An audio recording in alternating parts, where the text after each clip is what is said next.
얻지 말아야 할 것을 구하고 응답받은 백성이라는 제목으로 하나님의 말씀 증거하도록 하겠습니다. 오늘 우리가 읽은 본문에 보면 이스라엘의 모든 장로가 나이가 많이 든 사무엘 선지자를 찾아가서 우리에게 왕을 세워달라고 요청합니다. 당시 이스라엘은 하나님께서 다스리시는 나라였기 때문에 왕이 없었죠. 더 정확하게 말을 하자면 왕이 없었던 것이 아니라 여호와 하나님이 그들의 왕이셨습니다. 이스라엘은 하나님께서 직접 통치하시는 나라였기 때문에 하나님께서 선지자들을 보내셔서 그들을 통해 주시는 말씀을 이스라엘 백성이 아멘으로 받고 순종하기만 하면 그들은 다른 어떤 나라도 누리지 못하는 복과 은혜를 누릴 수가 있었습니다. 그러나 이스라엘 백성은 그들의 왕이신 하나님의 말씀에 순종하는 것을 원치 않았습니다. 왜냐하면 하나님의 말씀이 자신들이 원하는 것과 반대되거나 또 이해가 되지 않거나 또는 하나님께서 하시고자 하는 일을 기다리는 것이 힘들게 느껴지는 경우가 많았기 때문이었습니다. 그러니까 쉽게 말하면 하나님의 말씀이 그들의 욕심과 계속 부딪히니까 이거 하나님 말씀에 순종하는 것을 싫다, 순종하기가 싫다, 그러한 생각을 갖게 된 겁니다. 사사기에 보면은 하나님의 말씀을 떠난 이스라엘 백성에게서 크게 두 가지의 죄악된 모습이 나타납니다. 첫째, 하나님의 말씀을 떠난 이스라엘 백성은 자기 소견, 즉 자기 생각을 기준을 삼아 살아가게 됩니다. 하나님을 떠나 각자가 자기 삶의 주인이 되어버리자 이스라엘의 영적 암흑기가 찾아오게 됩니다. 하나님의 말씀을 듣지 못하는 나라가 되어버린 겁니다. 그리고 두 번째는 세상의 방식을 따라 살게 되었습니다. 우상을 섬기는 이방 나라들을 부러워하면서 그들의 생활 방식을 따라가게 되었다는 겁니다.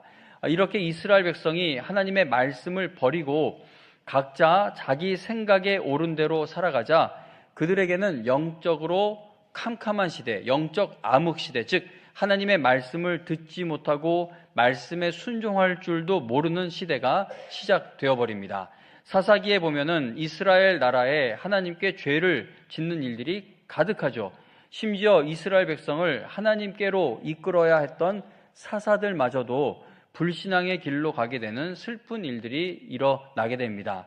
오늘날 교회로 말하자면 목회자와 성도가 모두가 다 세속화되고 타락하게 된 것입니다. 하나님의 영광을 위해 쓰임 받아야 하는 이스라엘 백성이 하나님을 떠나 타락한 삶을 살게 되자 하나님께서는 그들이 죄에서 돌이키도록 하시기 위해 대적들이 이스라엘 백성들을 괴롭히는 것을 내버려 두시게 됩니다.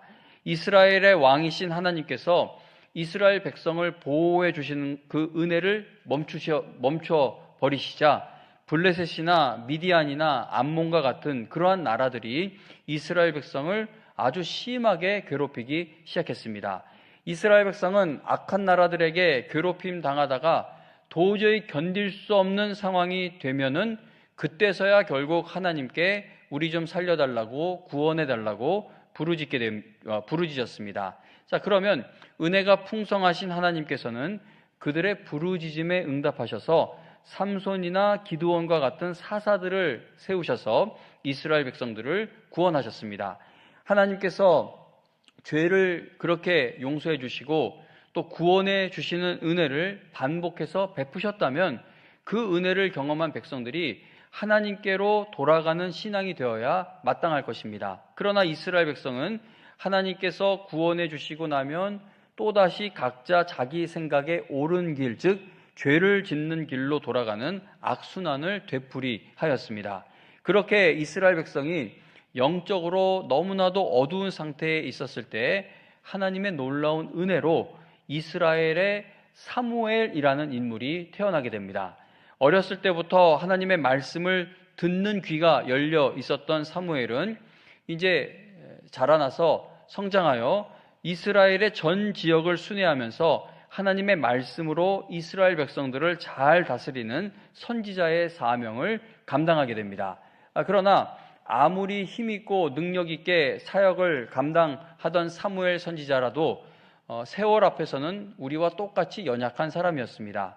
그래서 사무엘상 8장 펴고 계시는데 1절에 보면은 사무엘이 늙음에 그의 아들들을 이스라엘의 사사로 삼았다라고 말씀합니다. 늙어서 더 이상 이제 사역을 감당할 날이 많이 남지 않았다라고 생각을 했던 것 같습니다. 늙었기 때문에 이제 아들들을 사사로 삼았다라고 하는데, 안타깝게도 사무엘의 이 아들들은 백성들로부터 뇌물을 받으면서 판결을 굽게 할 정도로 심각한 문제를 일으키고 있던 사람들입니다. 그래서 이스라엘 백성들은 사무엘에게 그의 두 아들의, 사무엘 선지자의 두 아들에 관한 불만을 호소하면서 우리에게도 다른 나라들처럼 왕을 세워달라고 요구하고 있는 것이 오늘 우리가 읽은 본문의 내용입니다. 이스라엘 백성들이 왕을 세워달라고 하는 것은 하나님께서 보시기에 매우 악한 일이었습니다. 5절, 우리가 지금 8장을 펴고 있는데 8장 5절 상반절에 보면 이스라엘 백성들을 대표하는 모든 장로들이 사무엘을 찾아와서 그에게 이제 당신은 늙었고 당신의 아들들은 당신이 행한 그 길로 가지 않고 있습니다. 그 길을 따르지 않고 있습니다. 라고 말합니다. 이스라엘 백성들은 지금 그들에게 왕이 왜 필요한지 그 이제 명분을, 그 이유를 말하고 있는 겁니다. 그러니까 이 얼핏 들으면 이스라엘 백성들이 왕을 세워달라고 하는 요구가 매우 합당해 보이죠. 사무엘의 아들들이 너무나 엉망인데 어떻게 그러한 사람들을 사무엘을 이어 이스라엘을 인도하는 지도자의 자리에 세울 수가 있겠습니까? 그래서 5절 상반절만 놓고 보면 이스라엘 백성들이 왕을 세워달라고 요구하는 것이 아주 합당해 보인다는 겁니다. 그러나 장로들이 바로 이어서 하는 말을 계속해서 들어보면 이스라엘 백성이 왕을 세워달라고 하는, 그들이 왕을 원하는 진짜 이유가 무엇인지를 알 수 있습니다. 5절 하반절에 보면 장로들은 사무엘에게 모든 나라와 같이, 그러니까 다른 나라들처럼 우리에게 왕을 세워 우리를 다스리게 하소서라고 요청합니다. 그리고 20절에 가서도 보면은요, 이스라엘 백성은 사무엘에게 우리도 다른 나라들과 같이 되어서 우리의 왕이 우리를 다스리게 해달라고 요청합니다. 당시 이스라엘 주변에 있는 모든 이방 나라들은 다 왕이 있었죠. 왕이 없는 나라가 없었습니다. 근데 그 왕이 있는 나라들이 어떠한 나라들이었습니까? 이스라엘을 괴롭힐 만큼 힘이 있는 나라, 이스라엘보다 잘 먹고 잘 사는 나라. 그러니까 이스라엘의 입장에서 보면은 왕이 있는 나라들이 다 잘 살고 있는 겁니다. 이스라엘 백성들 눈에는 그 모습이 너무나도 부러웠던 것이었던 것이죠. 하나님은 눈에 보이지 않는 왕이십니다. 이스라엘을 대적하는 나라들에게도 하나님은 보이지 않습니다. 그래서 이스라엘 백성은 다른 나라들처럼 우리 눈에 확실하게 보이는 왕이 세워져서 그 왕이 나라를 잘 다스리고 군사를 잘 훈련시키고 또 이끌면 더 이상 다른 나라의 침략을 받지 않을 것이다 라고 생각을 하게 된 것으로 보여집니다. 이스라엘 백성들은 너무나도 큰 착각을 하고 있었던 겁니다. 이스라엘이 이방 나라들과의 전쟁에서 패하거나 침략을 받았던 것은 그들의 죄 때문이었지 군사력의 문제가 아니었습니다. 이스라엘 백성들이 자신들의 죄를 회개하고 하나님의 말씀을 따를 때에는 그들이 단 한 번도 전쟁에서 진 적이 없습니다. 잠깐 지는 것처럼 보일 때는 있었을지 몰라도 이스라엘 백성이 하나님 말씀에 순종할 때 보면 항상 결과는 승리였습니다. 이스라엘 백성이 하나님 앞에 회개하지 않고 있었기 때문에 하나님께서 이방 나라들을 사용하셔서 이스라엘을 치신 것이었습니다. 그런데 이스라엘 백성들은 하나님께 죄를 짓고 있는 자신들의 모습, 회개할 줄 모르는 자신들의 모습을 살펴볼 생각을 하지 않고 이방 나라들의 침략을 당하고 괴롭힘을 당하는 이유가 그들에게는 눈에 보이는 왕이 없기 때문이다라고 생각을 한 것입니다. 그래서 그들은 자신들의 불신앙을 먼저 해결할 생각은 하지 않고 국가의 시스템을 바꾸는 것에 희망을 두게 됩니다. 이스라엘 백성들은 출애굽하고 나서 얼마 지나지 않아 금송아지를 만든 사람들이죠. 이 사람들은 금송아지나 바알과 같은 눈에 보이는 신을 섬기고 싶어 했던 사람들입니다. 이스라엘 백성들은 그들을 그렇게 괴롭혔던, 수백 년 동안 괴롭혔던 애굽과 같은 나라처럼 잘 먹고 잘 살게 되는 것을 은근히 바라고 있던 것으로 보여집니다. 이스라엘 백성들이 눈에 보이는 왕을 간절하게 원했던 이유는 그들도 다른 나라들처럼 되고 싶었기 때문이라는 것이죠. 그래서 애굽이 싫었던 것은 자신들을 괴롭혔기 때문이지 그들이 하나님을 대적하는 나라였기 때문은 아닌 것으로 보여진다는 겁니다. 그러니까 은근히 이스라엘 백성들은 하나님의 백성이 됐으면 애굽 나라처럼 최소한 그 정도로 잘 먹고 잘 사는 나라가 그러한 백성들이 될 것이 아닌가라는 그러한 희망을 가지고 있었던 것으로 보여집니다. 그래서 광야 생활하다가 너무 힘들면 애굽에서 괜히 나왔다, 애굽으로 돌아가는 게 나을 것 같다, 막 그런 말들을 하기까지 합니다. 사무엘 선지자가 늙었다는 것을 이유로 들고 그리고 그의 두 아들에게 문제가 많다는 사실을 지적을 한 것은 형식상의 이유였던 겁니다. 그들이 왕을 세워달라고 하게 된 진짜 이유는 눈에 보이지 않는 하나님보다는 또 늘 우리가 바라는 것하고 반대되는 것을 요구하시는 하나님보다는 다른 나라들처럼 눈에 보이는 왕을 원했던 것입니다. 사무엘은 이스라엘 백성들이 하나님을 그들의 왕으로 모시기를 거부하는 마음으로 인해 왕을 세워달라고 요청하고 있다는 사실을 알았습니다. 물론 사무엘의 두 아들은 사사가 될 자격이 전혀 없는 것은 맞습니다. 어떻게 그런 사람들을 사사로 세울 수가 있겠어요? 못 세워요. 그러나 이스라엘 백성이 왕을 세워달라고 요구하는 동기가 매우 불순한 것 또한 분명한 사실이라는 겁니다. 6절에 보면 이스라엘 백성들이 왕을 요구했을 때 사무엘이 그것을 기뻐하지 않았다라고 성경은 말씀합니다.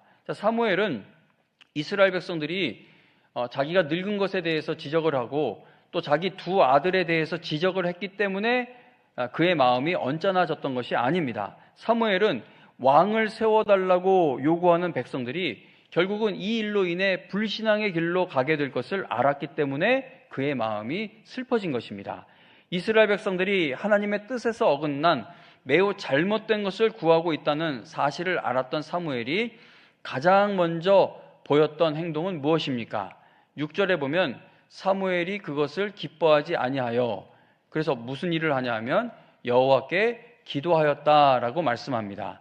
사무엘 선지자는 기뻐할 수 없는 일, 슬픈 일, 마음 아픈 일을 만나게 되었을 때 자신의 감정이나 자신의 경험이나 생각대로 이 일을 해결하려고 하지를 않고 가장 먼저 하나님 앞에 나아가 기도했습니다. 하나님께 끝까지 쓰임받은 사람들에게서 발견되는 공통점 중에 하나는 어떤 일이든 하나님께 가지고 나아가 기도했다는 겁니다. 사무엘의 기도를 들으신 하나님께서는 이스라엘 백성들이 요구하는 것을 허락해 주십니다. 자, 그런데 하나님께서는 이스라엘 백성들이 요구하는 것이 하나님의 뜻에 맞았기 때문에 응답을 해 주신 것은 아니었습니다. 7절에 보면 하나님께서 사무엘에게 이스라엘 백성들이 너를 버림이 아니요 나를 버려 자기들의 왕이 되지 못하게 함이니라 라고 분명하게 말씀하십니다. 이스라엘 백성들은 그들이 얻지 말아야 할 것을 하나님께 구한 겁니다. 그리고 하나님께서는 그들이 얻지 말아야 할 것을 그들에게 주신 겁니다. 이스라엘 백성들이 하나님을 그들의 왕으로 섬기는 일에 실증을 내고 있는 그 악한 마음을 하나님은 다 알고 계셨습니다. 몰라서 응답하신 게 아니죠. 분명히 지금 읽은 7절에 보면 얘네들이 나를 버려서 자기들의 왕이 되지 못하게 하고 싶어서 인간 새로운 왕을 세워달라고 하는 거다. 하나님은 분명히 이들의 이 악한 마음을 다 알고 계셨습니다. 그런데 사실 하나님께서는요 이미 오래전부터 이스라엘의 왕을 세우실 계획을 가지고 계셨습니다. 이스라엘 백성들이 가나안 땅에 들어가기 전에 하나님께서 모세를 통해 그들에게 주신 신명기 말씀에 보면은요 하나님께서는 이미 이스라엘에 장차 있게 될 왕정 제도를 언급하십니다. 자, 우리가 지금 사무엘상을 펴고 있는데 모세가 살아있던 훨씬 앞에 있는 신명기 말씀에 보면은요 하나님께서는 이미 이 왕정 제도를 언급하십니다. 그러나 하나님께서 계획하신 왕은 세상의 왕과는 다른 왕이죠. 하나님께서는 영원한 왕이신 예수 그리스도를 보내주실 계획을 갖고 오실 예수님을 예표할 만한 왕을 이스라엘에 세우실 예정이셨습니다. 이스라엘 백성들이 왕을 달라고 이렇게 요구하지 않았어도 하나님의 계획과 하나님의 시간표 안에는 이미 왕을 세우실 계획이 다 있으셨다는 겁니다. 예를 들어 오실 예수님을 예표하는 다윗과 같은 왕은 하나님께서 어느 날 갑자기 찾아내신 인물이 아닙니다. 하나님이 세상을 통치하시다가 다윗 얘가 참 좋아 보인다. 얘를 뭘 시킬까? 얘를 이스라엘의 내가 택한 백성들의 왕으로 세우자. 어느 날 갑자기 느닷없이 다윗을 찾아내신 것이 아닙니다. 구약 성경의 족보를 쭉 보면은 다윗은 예수님을 보내시려는 하나님의 그 놀라운 섭리와 계획 가운데에서 태어난 인물입니다. 이스라엘 백성들이 왕을 세워달라고 요청했기 때문에 하나님께서 전혀 생각지도 못하고 계시던 일을 갑자기 실행하시게 된 것이 아니라는 겁니다. 하나님께서는 만왕의 왕이신 예수 그리스도를 이 땅에 보내시기 위해 이스라엘 나라에 왕들을 세우실 분명한 계획이 있으셨던 것이죠. 이스라엘 백성들의 문제는 무엇이냐면, 그러니까 왕이 세워진 것 자체가 문제라기보다는 이스라엘 백성들의 문제는 그들이 하나님을 섬기지 않는 악한 다른 나라들을 부러워하면서 왕을 구했다라는 것이 문제인 겁니다. 그러니까 세상 사람들이 받는 저 복을 나도 받고 싶은데 하나님과 관계 속에서는 이 복을 받지 못할 것 같으니까 세상 사람들처럼 우리도 왕을 세워서 저런 걸 좀 누려야 되겠다. 그런 동기를 가지고 왕을 구한 것이 문제였던 것이죠. 하나님께서는 이스라엘 백성들의 요구를 들어주시기 전에 이스라엘의 왕이 세워짐으로 인해 너희들 백성들이 당하게 될 많은 고통과 어려움에 대해 자세하게 알려주시게 됩니다. 왕이 세워진 후 이스라엘 백성들이 겪게 될 책임과 문제점들을 설명해 주시는 말씀이 사무엘상 8장 10절에서 17절까지 기록이 되어 있습니다. 내용이 길기 때문에 본문은 읽지 않고 제가 그냥 핵심 내용만 요약해서 말씀을 드리겠습니다. 자, 하나님께서 이스라엘 백성들이 왕을 세워달라고 하니까 하나님께서 사무엘 선지자를 통해서 이스라엘 백성들에게 너희들이 원하는 왕정 제도가 세워지게 되면 너희 아들들은 모두 군대에 가야 될 것이며 너희 딸들은 궁녀로 왕궁에 들어가게 될 것이고 또 많은 토지와 재산을 국가에 바쳐야 할 것이다. 세금도 꼬박꼬박 내게 될 것이고 이전에 누리던 자유를 잃게 되는 것이 많아질 것이며 그리고 너희는 너희가 세운 그 왕 때문에 큰 고통을 당하며 하나님께 부르짖게 될 것이다 라고 말씀해 주십니다. 왕이 세워지게 되면 이제 그들이 어떤 고통을 당하게 될지에 대해서 설명해 주신 것인데 이 모든 설명을 들은 이스라엘 백성들이 사무엘에게 어떻게 응답을 하는지 18절부터 20절을 보겠습니다. 사무엘상 8장 18절부터 20절을 읽어드리겠습니다. 그날에 너희는, 사무엘이 백성들에게 말해주는 겁니다. 그날에 너희는 너희가 택한 왕으로 말미암아 부르짖되 그날에 여호와께서 너희에게 응답하지 아니하시리라 하니 백성이 사무엘의 말 듣기를 거절하여 이르되 아니로소이다. 우리도 우리 왕이 있어야 하리니 우리도 다른 나라들 같이 되어 우리의 왕이 우리를 다스리며 우리 앞에 나가서 우리의 싸움을 싸워야 할 것이니이다 하는지라. 아멘. 자, 왕이 세워지면 당하게 될 그 많은 어려움에 대해 하나님께서 자세하게 알려주신 이유가 무엇일까요? 너희들 왕을 세워달라고 하는데 왕이 세워지면 너희가 이 많은 고통 속에 있게 될 것이다 라고 알려주신 이유는 이스라엘 백성들이 그 말씀을 듣고 회개하여 그들의 마음을 하나님께로 돌이키게 될 수 있기를 간절히 바라셨기 때문일 것입니다. 하나님께서는 이스라엘 백성들이 하나님의 뜻을 따라갈 수 있는 그 기회를 다시 한 번 더 주신 것이지만 그들은 끝까지 고집을 걷지 않았습니다. 그들의 작정 기도를 철회하지 않은 것이죠. 하나님 앞에 막 요구하는 그들의 기도의 소원을 꺾지 않은 겁니다. 자기들이 원하는 것을 끝까지 주장하던 이스라엘 백성들은 결국 그들이 원하는 응답을 받게 됩니다. 그러나 그들의 요구에 응답하신 하나님의 마음은 너무나 아프셨을 것이고 또 사무엘은 매우 슬펐을 것입니다. 왜냐하면 이스라엘 백성들은 그들이 얻지 말아야 할 것을 구하고 응답받은 것이기 때문입니다. 이스라엘 백성들이 얻지 말아야 할 것을 구하여 응답받음으로 인해 이스라엘에 세워지게 된 첫 번째 왕이 사울입니다. 하나님의 말씀에 불순종하는 사울 왕으로 인해 이스라엘 백성들은 너무나도 힘든 일들을 많이 겪게 됩니다. 많은 사람들이 내가 원하는 응답을 받아내려고 기도하는 경우가 많습니다. 저도 예외는 아니겠죠. 사람은 누구나 자기 중심적이기 때문에 하나님의 영광을 위해 저에게 이걸 이루어 주세요라고 하는데, 가만히 들여다보면 내 욕심인 경우가, 저 같은 경우는 저의 욕심인 경우가 꽤 많더라고요. 그래서 근데 저만 그런 건 아니고 많은 사람들이 내가 원하는 응답을 받아내려고 기도하는 경우가 많습니다. 하나님께서 이러한 예배 시간을 통해, 말씀을 통해, 아니야, 너희가 구해야 할 것, 너희의 기도의 제목이 되어야 할 것은 이거야 라고 깨달을 수 있는 기회를 계속 주셔도 하나님의 말씀이 내가 하려는 일과 맞지 않으면 그 말씀을 듣기를 거부하고 순종하는 것을 거부하게 됩니다. 그러니까 그 이스라엘 백성들이 하나님이 주시는 말씀, 하나님이 명령하시는 것이 자기들하고 자꾸만 이렇게 충돌이 되니까 하나님 말고 다른 왕을 구하게 되었던 것처럼 그런 마음이 우리에게도 있다는 겁니다. 그러니까 저를 포함해서 우리는요, 불신앙적인 선택을 할 때가 많습니다. 그런데 하나님께서는 우리가 잘못된 선택할 때에 전부 막지는 않으십니다. 막는 경우가 분명히 있으세요. 분명히 있으시긴 한데, 근데 우리가 계속 고집을 부리면 그걸 막지 않고 놓아두시는 경우가 더 많습니다. 때로는 우리가 불신앙으로 결정한 그 길로 가도록 하나님이 그냥 허락해 두셔서 우리의 교만을 꺾으시고 우리의 죄를 깨닫게 하실 때가 많습니다. 성도님 여러분, 하나님을 믿는 사람들이 기도하지 않는 것도 정말 큰 문제이지만 얻지 말아야 할 것을 구하는 것 또한 너무나 큰 문제입니다.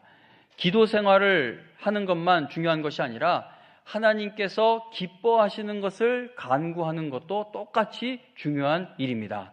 누가복음 15장에서 예수님께서 말씀해 주시는 탕자의 비유를 생각해 보시기 바랍니다. 둘째 아들이 이제 집을 나가겠다고 하면서 아버지에게 어차피 나에게 줄 유산이 있으니까 지금 당장 달라고 해서 그 유산을 전부 받아가지고 집을 나가버립니다. 아버지가 달라고 하니까 그냥 다 주죠. 아버지는 둘째 아들의 요구가 매우 잘못된 것임을 알았습니다. 아버지는 둘째 아들이 유산을 전부 받아 집을 나간 후로 그 아들이 돌아오기를 매일 기다렸을 정도로 아들의 선택이 잘못된 것임을 분명히 아버지는 알고 있었습니다. 아버지가 둘째 아들에게 유산을 내어준 것은 그 아들을 포기했거나 그 아들을 버렸기 때문이 아닙니다. 둘째 아들의 요구하는 것이 옳았기 때문에 유산을 전부 넘겨주었던 것도 아닙니다. 우리가 이 이야기를 알듯이 둘째 아들은 얻지 말아야 할 것을 아버지께 구하고 응답을 받아 너무나 큰 고통을 당하게 되고 결국은 뉘우치고 아버지에게로 돌아오게 되죠. 물론 예수님이 말씀하신 탕자의 비유를 지금 이런 식으로 해석을 하는 것은 예수님께서 말씀하시고자 하는 그 주제에서 벗어나는 것일 수 있습니다. 제가 만약에 이 탕자 비유로 말씀을 준비한다면 이런 식으로 해석은 하진 않을 겁니다. 그러나 이 비유에서 일어난 이 사건을 우리가 좀 생각해 볼 때 이러한 관점에서도 생각해 볼 수가 있어서 이러한 말씀을 드립니다. 시편 106편 15절에 보면 여호와께서는 그들이 요구한 것을 그들에게 주셨을지라도, 그러니까 기도했더니 기도 응답을 주셨을지라도 그들의 영혼은 쇠약하게 하셨도다라는 너무나도 무서운 말씀이 기록되어 있습니다. 출애굽한 이스라엘 백성들이 광야에서 하나님을 원망하고 하나님의 은혜를 깨닫지 못하여 불평하면서 그들이 원하는 것을 구했던 것은 정말 악한 일이었죠.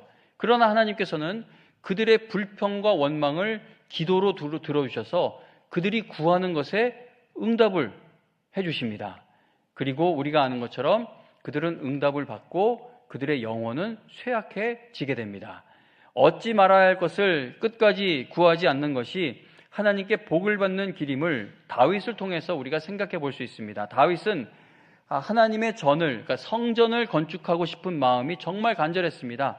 성전 건축이 그의 평생의 소원이었던 것으로 보여집니다. 그런데 하나님께서는 다윗에게 성전 건축하는 것을 허락하지 않으시면서 그의 아들인 솔로몬을 통해 성전을 짓겠다고 말씀하십니다. 그러자 다윗은 성전을 지으려던 모든 계획을 다 내려놓고 성전 건축에 사용될 재료만 준비하게 됩니다. 그러니까 재료가 준비되어 있으니까 하나님이 안 된다라고 하면은 아닙니다, 하나님 틀렸습니다 하고 끝까지 자기가 원하는 걸 밀어붙였다면 왜 못 지었겠어요? 재료가 다 준비되어 있는데. 그런데 다윗은 자기의 모든 계획을 다 내려놓습니다. 그렇게 함으로 인해 다윗도 솔로몬도 하나님의 뜻과 계획이 이루어져 가는 일에 귀하게 쓰임을 받게 됩니다.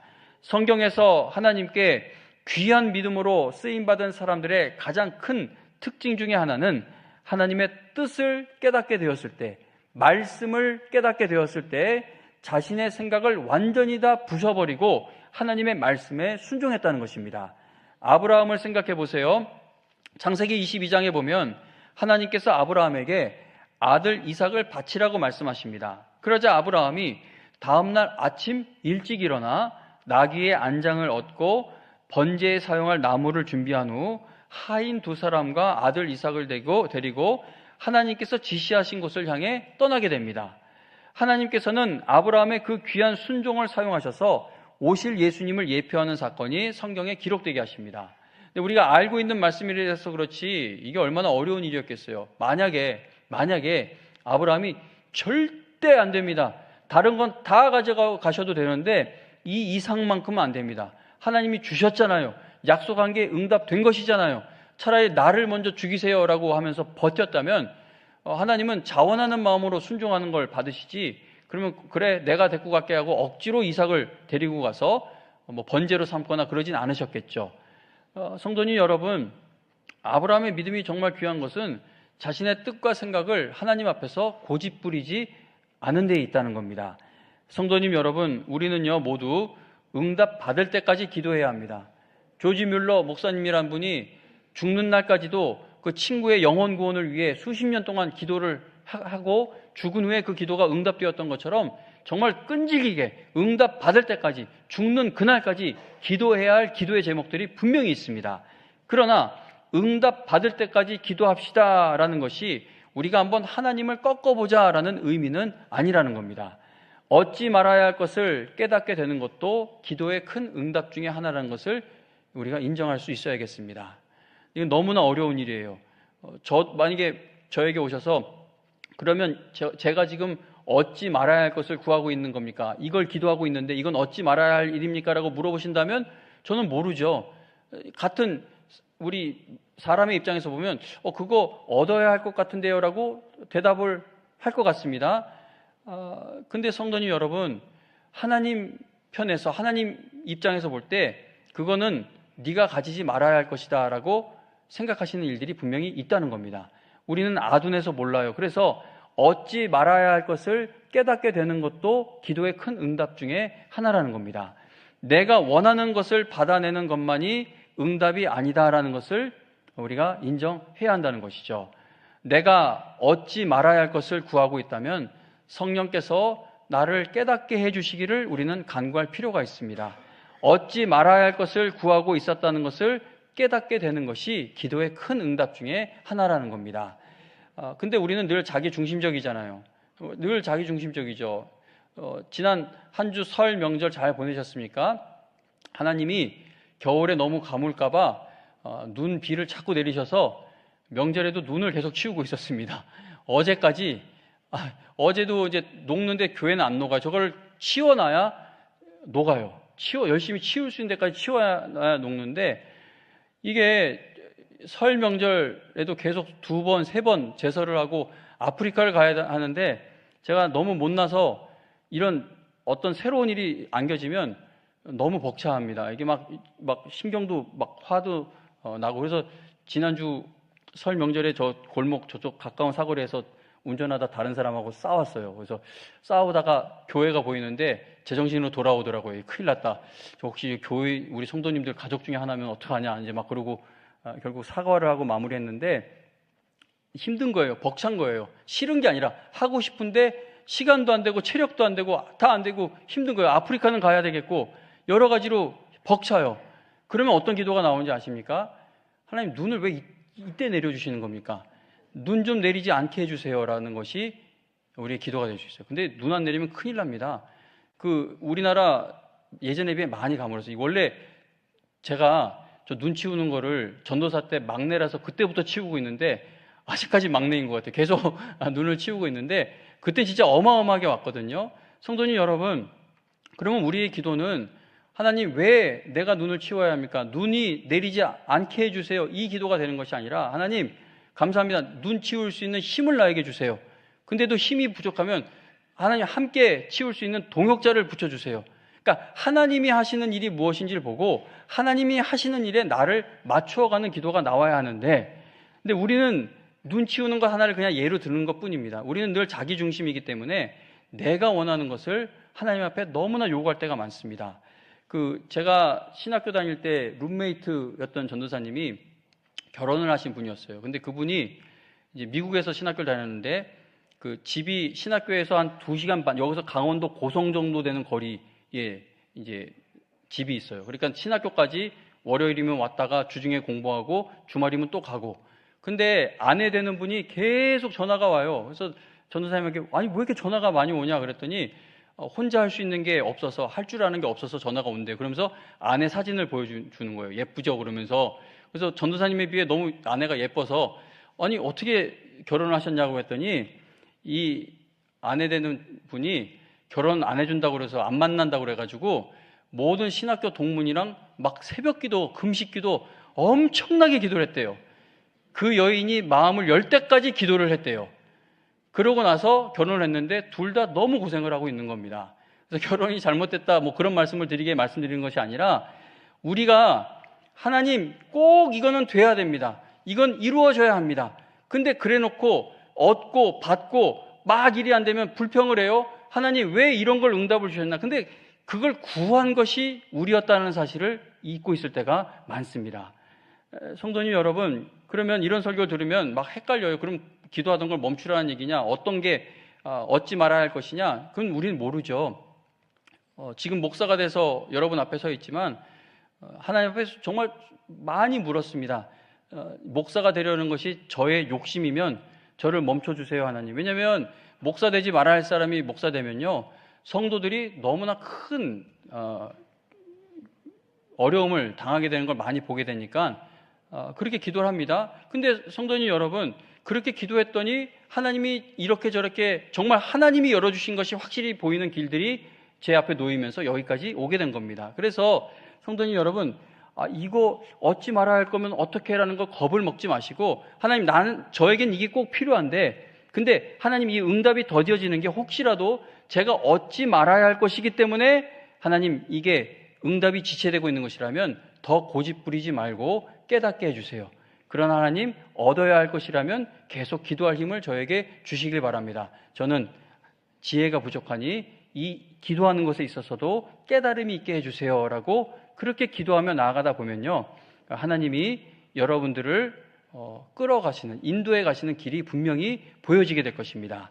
내가 얻고 싶어하는 것을 향해 나아갈 길이 활짝 열리게 되는 것만이 하나님의 응답이 아니고 길이 완전히 막히는 것 또한 응답일 때가 있음을 우리가 기억하며 간구해야 한다는 것이죠. 야고보서 1장 5절에 보면 너희 중에 누구든지 지혜가 부족하거든 모든 사람에게 후히 주시고 꾸짖지 아니하시는 하나님께 구하라 그리하면 주시리라 라고 말씀합니다. 자, 지혜를 구할 때 주신대요. 그러니까 우리가 기도할 때 하나님께서 이 기도에 yes, no 기다려라 뭐 어떻게 응답하실지 모르잖아요. 그러나 지혜는 구하면 주신다고 했으니 이건 100% 이상 응답받을 수 있는 기도 제목인 겁니다. 지혜를 구할 때 반드시 주신다고 하셨으니 얻지 말아야 할 것을 구하지 않을 수 있는 하늘의 지혜와 분별력을 달라고 간구하는 여러분과 제가 되기를 바랍니다.